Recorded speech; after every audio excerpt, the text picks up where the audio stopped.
Hello, folks, and we welcome you on this crisp September evening to Maple Mountain High School as we have high school football for you here on Spanish Fork 17. It's the Orem Tigers taking on the hosting Maple Mountain Golden Eagles.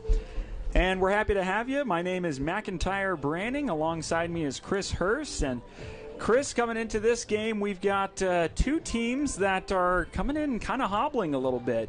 Orem, high expectations, deep run in the state playoffs last year. And as we see on the field here, Maple Mountain takes charge to the cheers of the home crowd. And they hope to get back on track, which is what we're going to kind of start with here. So Orem, high expectations. They've lost 4 out of their last 5. Maple Mountain, good start, but they've lost 3 out of their last 4. So Chris, coming into this one, what are our keys to this game? Yeah, so our triple T keys to the game here for Maple Mountain is they've got to take care of the football. They don't want to provide Orem with good field position or short fields to score there. So you got to take care of the football, and so that's going to really be the responsibility of Banks Jackson. They need to play all 4 quarters. They had a lead going into the fourth quarter against Wasatch last week. Wasatch scored 14 points in the fourth quarter to come back and win. So you got to make sure you play all 4 quarters and finish the game strong. And then I think you're going to have to do something special on special teams. So they got to be dynamic on special teams. That's 1/3 of the football game. It's one that gets ignored, but not on our keys. So we're going to have to see what Maple Mountain can do, whether it's a big return, maybe it's a block punt or something. I think if they do something like that on special teams to get some momentum, that'll really help their chances of beating a tough Orem team. No, you're exactly right. And special teams, you don't realize it until it goes bad how important it is. So, and before we get started here, of course, we're going to be heading towards the national anthem, pregame festivities, but we're going to remind you once again that, and we thank you for tuning in here on Spanish Fork 17, and you can catch a lot of action, previous events, live events on our channel, youtube.com/Spanish Fork 17. Give us a look over there if you haven't already. All right, fans, as we're getting ready for the captains to come out, we'd like to let's see here. So we got some introductions going on here. So should we take a look at our standings? Let's take a look here at the standings that we have. 7? Yep, and of course, as many know, there's been a lot of movement, realignments, not just in college football, but also here in Region 7 with these teams. For Maple Mountain, we take a look there. Tent View up at the top with a 2-0 region record. Just beat Orem last week, and it's coming off a 41-21 loss at Timpview, who's playing at Provo High School this year. Yeah, Maple Mountain and Orem tied 1-1 in their region play, so going to be some movement depending on what happens in this game. Yeah, and Maple Mountain has a tough road ahead as they've got Springville, then Timpview, so they're hitting the heavy part of that region, so a win tonight would help out tremendously. Yep. A lot on the line for these teams, and let's go ahead and take a look now at our RPI rankings for Region 7. Timpview, of course, way up there at number 2, but we got Maple Mountain ranked 11th, ahead of Orem, who's 18th. So again, we might see a lot of movement based on this game today. Yeah, and you want to be in that top 8. The top 8 get a bye. I also, get a couple home games potentially, depending on how the bracket goes.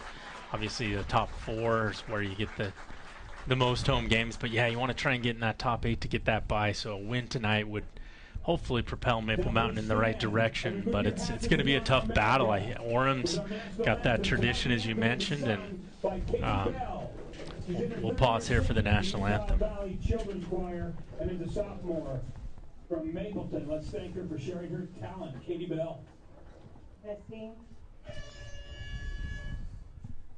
Oh, say, can you see by the dawn's early light what so proudly we hailed at the twilight's last gleaming, whose broad stripes and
Thank you, Katie Bell.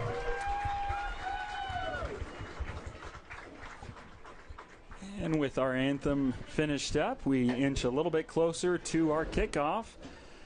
And to pick up where we left off here, of course, on Spanish Fork 17, we also cover a good bit of the Spanish Fork Dons.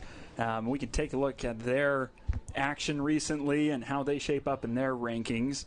There they are on your screen, Region 8 RPI rankings, and see Spanish Fork down there at 17th with a 3-3 record. Yeah, and that's an away game, same situation. You want to get in that top 16 to at least get a home game in the first round, top 8 if you can get a bye.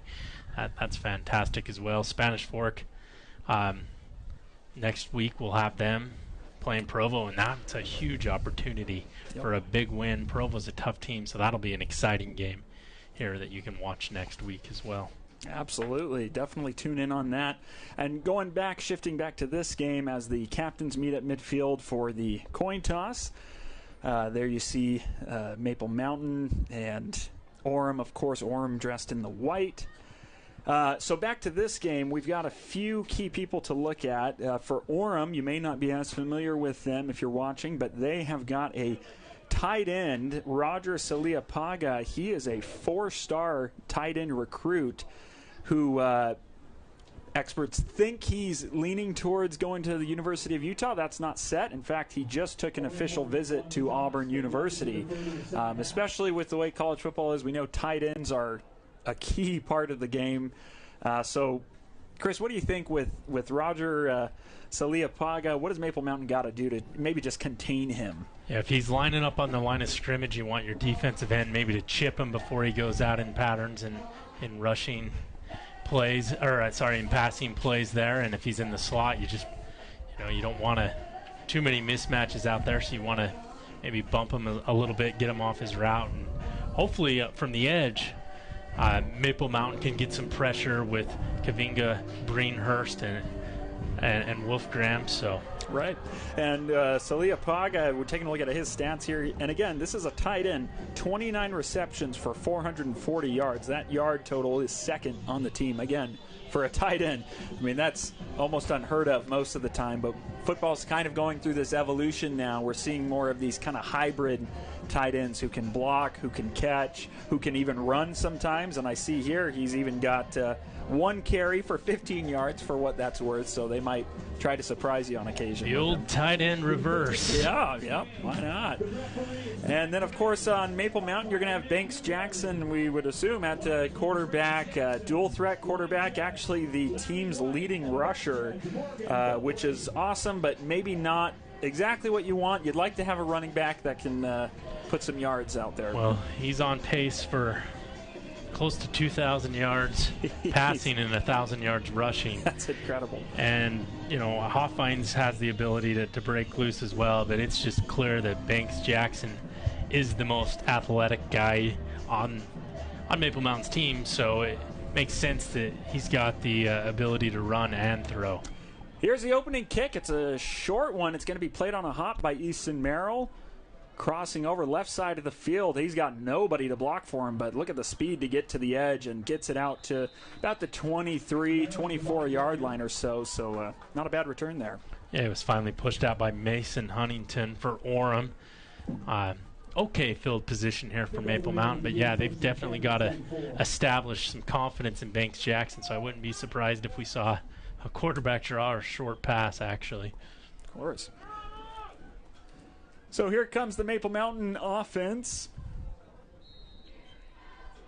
See how they line up here. Starting off in the shotgun. That appears to be Nick Hoffhines to the right of Jackson. And here's the first look at the offense for Maple Mountain. It's a little handoff for Hoffhines. About a 3.5 yard gain on the first play. And Maple Mountain splits three guys wide, one to the near side of your screen, and then goes ahead and runs it up the middle. So we've seen a lot of success with teams spreading where you have to respect those receivers. So that means you almost have to push your outside linebacker kind of into zone coverage. Not a bad first play to set up. They go right back to it, and this time they are met at the line of scrimmage. That was number 10 for Orem. I think that's Hofer. I have, might be A.J. Snow on that one. That's who I've got, but Oh, I'm on Maple Mountain's roster. My bad. I'm sure he'd take the credit for Yeah, it. Why AJ not? Snow, you're correct. He's so nice they listed him twice on Max Preps. They did. Seemed worth it on that play. He blew up that play, met Hoffhines at the line of scrimmage, so it's already a third and somewhat sizable distance going the left side to Merrill, fades it, and it is hauled in.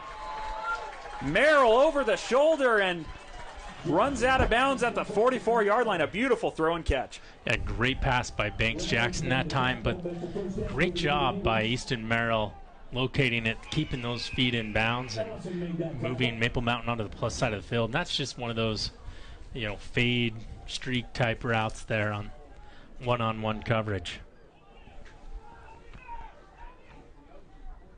5 receivers spread out. Wonder if we might see a draw play here, something like that. Oh, whistles blow on a quick throw. We'll see what happens here. Might be an illegal procedure of some kind.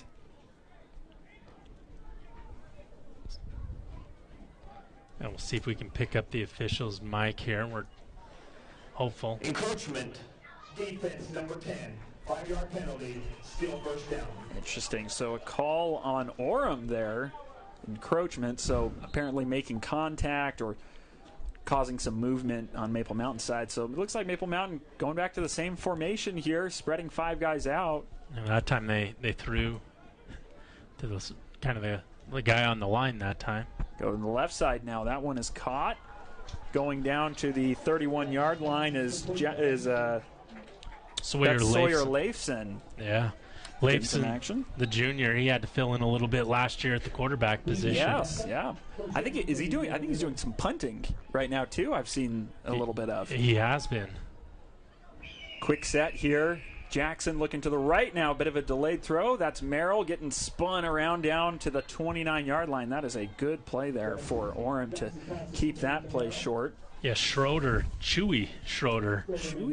With the tackle there and chews him up. Yeah, I did. Nearly pantsed him on that one. But yeah, great job by Merrill by tightening that belt just enough. That's going to...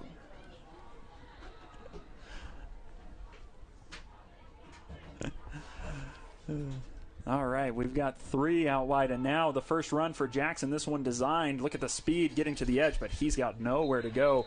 He is forced out by number 6 for Orem. That's Harry Barker, the 5'10 senior. I'll tell you what, it looked like Orem did a great job of staying at home, containing that edge. The defensive end, the outside linebacker did a good job of just pushing that play outside, and then the sideline becomes your friend on that play. Oh, yeah. Sideline is an undefeated defender. No way around it.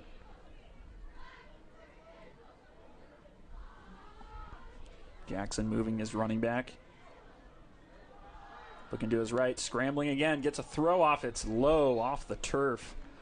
That pass was intended for number 18. That was Derek Morehouse, but defense got in his face a little bit, forced a weak throw. They're going to go for it here on 4th, but Orem on 3rd and 8 decided to bring a couple of extra blitzers that time. Really disrupted the timing of that pass play, and Jackson threw that before he wanted to. Unable to get any yards. I'm sure they wanted to get something to make this 4th down more manageable, but as it is right now, it's 4th and 8.